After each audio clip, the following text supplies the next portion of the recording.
PUC study in Kannada ಚಾನಲ್‌ಗೆ ಸ್ವಾಗತ. 5, 8, 9ನೇ ತರಗತಿ ವಿದ್ಯಾರ್ಥಿಗಳಿಗೆ ಬೋರ್ಡ್ ಎಕ್ಸಾಮ್ ನಡೀತಾ ಇತ್ತು.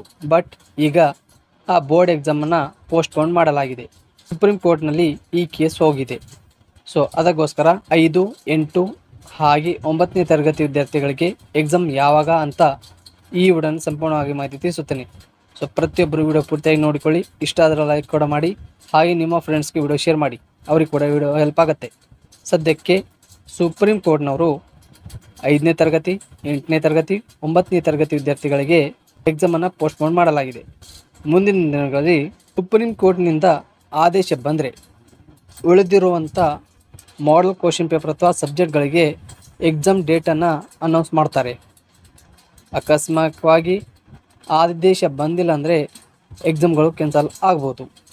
ಸುಪ್ರೀಂ ಕೋರ್ಟ್ನಿಂದ ಆದೇಶ ಬಂದರೆ ಆದಷ್ಟು ಬೇಗ ನಿಮಗೆ ಮಾಹಿತಿ ಕೂಡ ತಿಳಿಸುತ್ತೇವೆ. ಅಲ್ಲಿವರೆಗೆ ನಮ್ಮ ಚಾನಲ್ ತಪ್ಪದೇ ಸಬ್ಸ್ಕ್ರೈಬ್ ಮಾಡಿಕೊಳ್ಳಿ. ಇಷ್ಟ ಆದರೆ ಲೈಕ್ ಕೂಡ ಮಾಡಿ. ಏನಾದರೂ ಡೌಟ್ ಇದ್ದರೆ ಕಮೆಂಟ್ನಲ್ಲಿ ತಿಳಿಸ್ಬೋದು. ಸೊ ಎಲ್ಲರೂ ವಿಡಿಯೋ ನೋಡೋದಕ್ಕಾಗಿ ಧನ್ಯವಾದಗಳು.